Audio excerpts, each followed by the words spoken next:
Hey, thanks for coming by my channel. I just want to do a tutorial on how I take this Taco Bell seasoning box and flip it into a junk journal. So this box is just the one that you can get that has like the 3 packets of seasoning in it.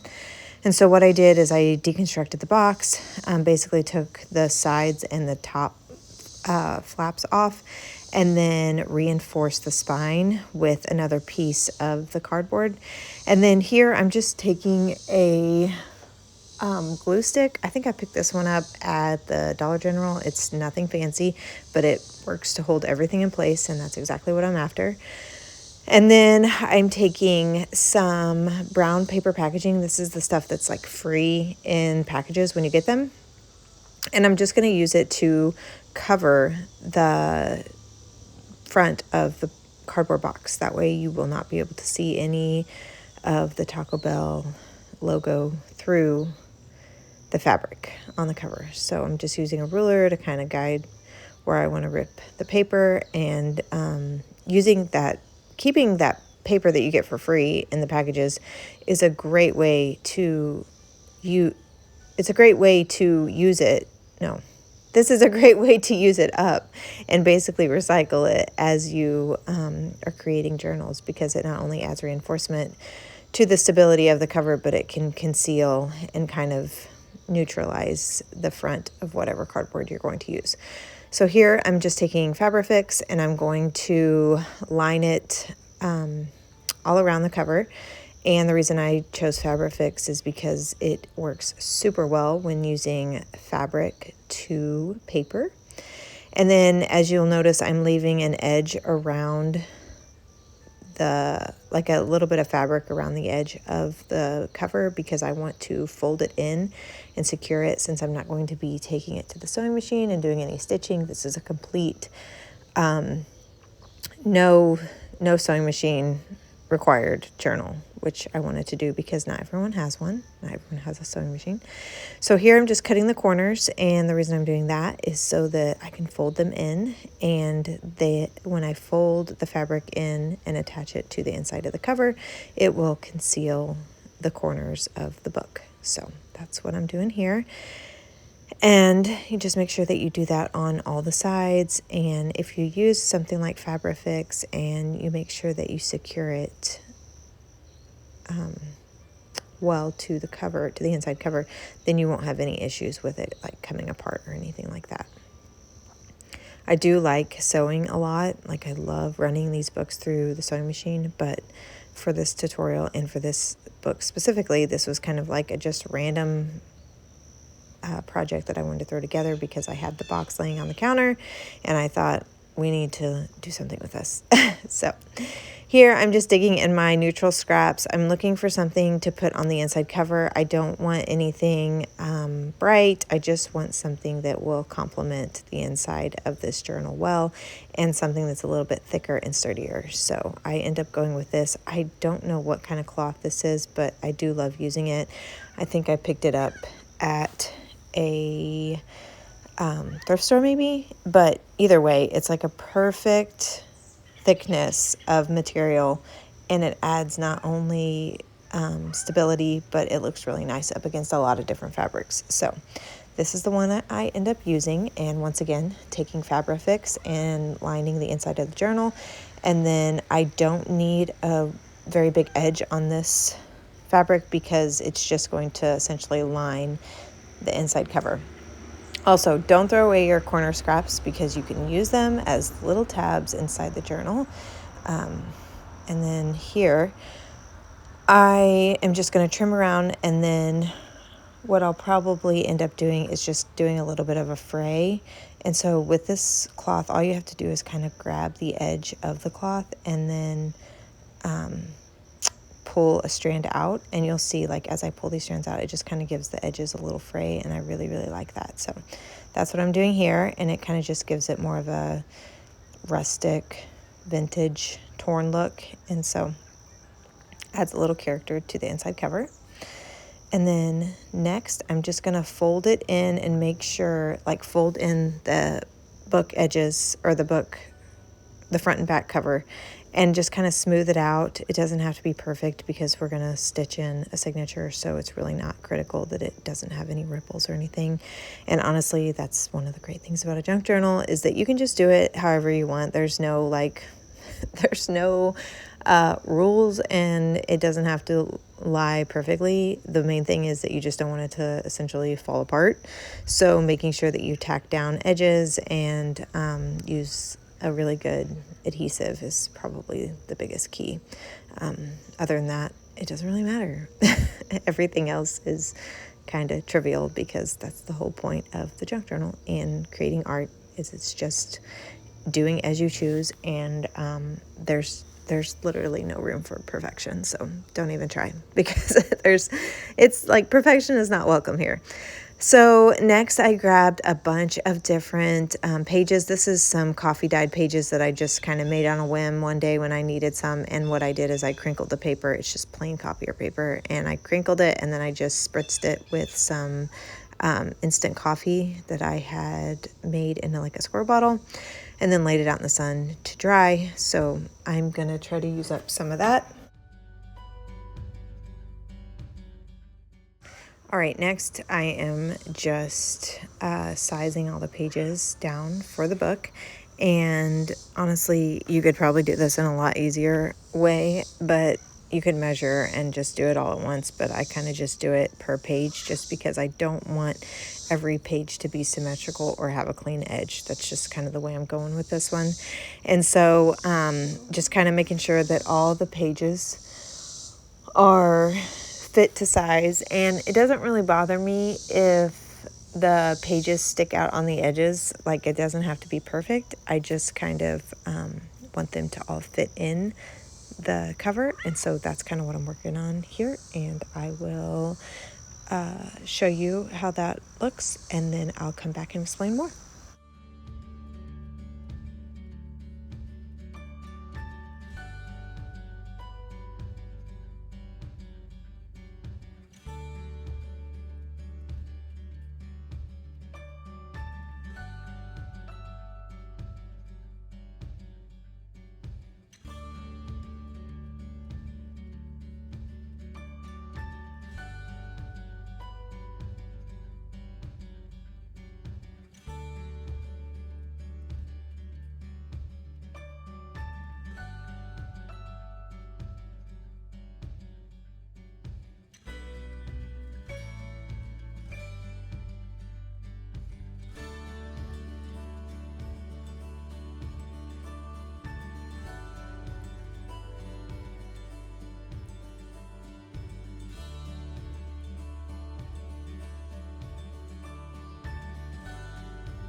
Okay, here I am just going to put my pages in order, and what I kind of like to do is incorporate plain or blank canvas pages throughout with adding in other pages for interest and color, texture, all the types of things, pockets. However, that it looks different every single time. So this is just me pulling pages. I try to create like a couple different piles of like blank papers or papers with lines, and then printed papers or cardstock, cards, pockets, textured paper, all of that. And then I will just kind of, go back and forth in picking pages from each pile. That way there's not a ton of the same pages in the same order.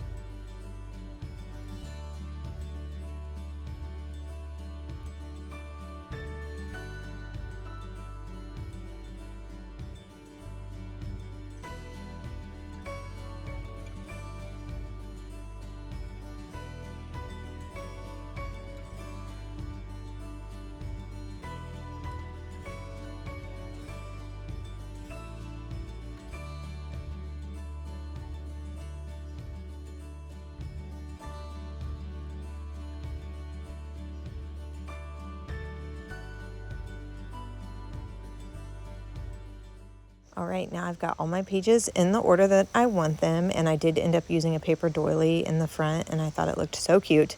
So here I am just going to start punching the holes where I'm going to sew the signature in. I just use an awl, as you can see. That's the tool that I use to poke through the spine of the journal, and then I will end up using some, I think this is like waxed twine or something, and I really love using it because it's very easy to work with. And then I just will kind of eyeball the distance between the 3 different holes that I need to use to stitch the signature in. This is a single signature, so pretty self-explanatory as far as how it's going to fit in the spine, just kind of like directly in the middle.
So now that the signatures are sewn in, or the signature is sewn in, I am finding areas that are going to be pockets, which is basically this envelope.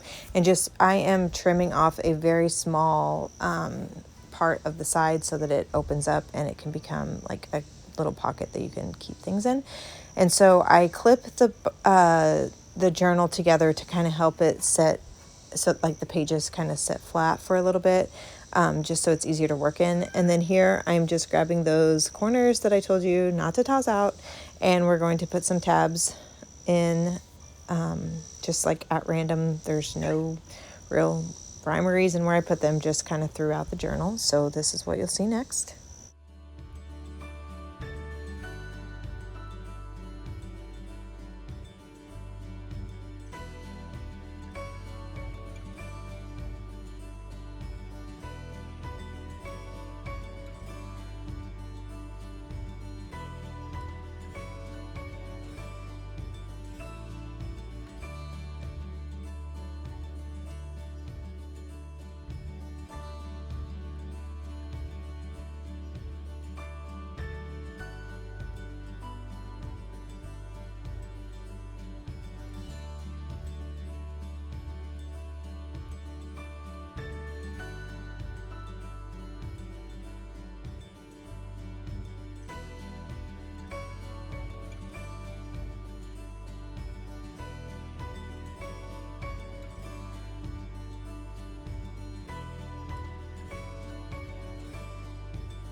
I want to do something over this pocket because I don't really love what's on it. So I'm just going to figure out some things that I can use to kind of conceal the words or the writing, because these are just pockets that I picked up.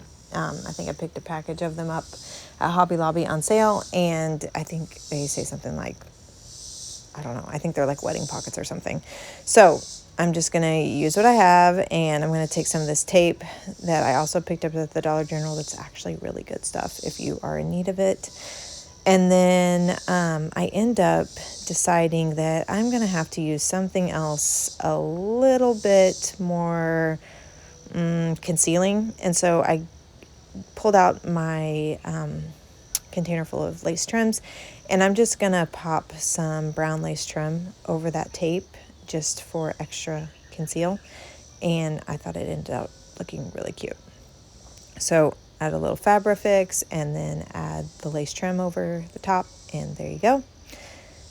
And then on the other side of the pocket, I need to do something with that. I need to cover that up. So I end up using, these are just like butterfly die cuts. I actually picked up an entire bag of them at an antique store, and they were very inexpensive, but they come in handy so well because they're already cut out.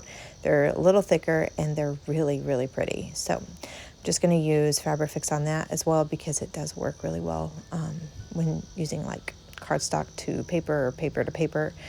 So that's what I'm doing here. And then on the other side, I'm just going to find another butterfly, and we're just going to pop it on there. And I'm going to end up using a little bit more of that tape to conceal that spot right there. But also using the tape really does help with the flexibility of the pages too. It's just like a fun little point of interest to add in your journal. So I end up picking this butterfly because I thought it went well with the journal. And so what I'm going to do with it is I'm actually going to place it kind of on the other side. Oh, I realized that my tabs were backwards, but it doesn't matter because it doesn't matter. So I pulled off the one that was on the bottom because it was actually supposed to be on the top, but they were attached on the wrong side of the journal, and so they kind of face the opposite direction. But once again, it doesn't matter because perfection is not welcome here. So here I'm just going to glue the butterfly down, and I love, love, love that you can see the edge of it sticking out. I just think it's real cute, and honestly, this journal turned out better than I had expected. I really enjoy all the points of interest, all of the variety of pages. It's still pretty unembellished, so you could add whatever you wanted to it, and there's lots of areas for tucks, lots of areas for writing, and it just honestly turned out super cute. I enjoyed picking out the pages, and I love the fact that it was just laying on my counter and I whipped it together. I had picked up the material that I used on the cover at Goodwill. I think it was in like the linens section. It's actually a napkin, and they were like 50 cents or something, which is just another reminder when you're out and about, just look in some of the unexpected places for fabric, for vintage fabric, because you never know what you can take and flip into a junk journal cover, and it doesn't necessarily have to be like traditional strips of fabric. I also enjoy putting things like that into my antique booth because I feel like they're just little gems that people can pick up and use and create other things. So here I'm just taking bits of lace I have in my scrap pile, and I'm just going to create a couple different tabs just for interest. And then using a stapler is such it's such an easy way to just tack in things. And so never underestimate using a stapler if you are just wanting to get something done and attached. And honestly, staples also add points of interest. So here I had this little piece of crocheted scrap, and it's so cute, and it needed a home. And so it found its place on this journal, and I just think it turned out so darling. So there you have it. One signature, so pretty, very quick and easily done. Honestly, using everything that I already had, and I whipped it together in like an hour, and I really enjoyed doing this project. I think it's beautiful. It turned out so pretty, and I appreciate you watching.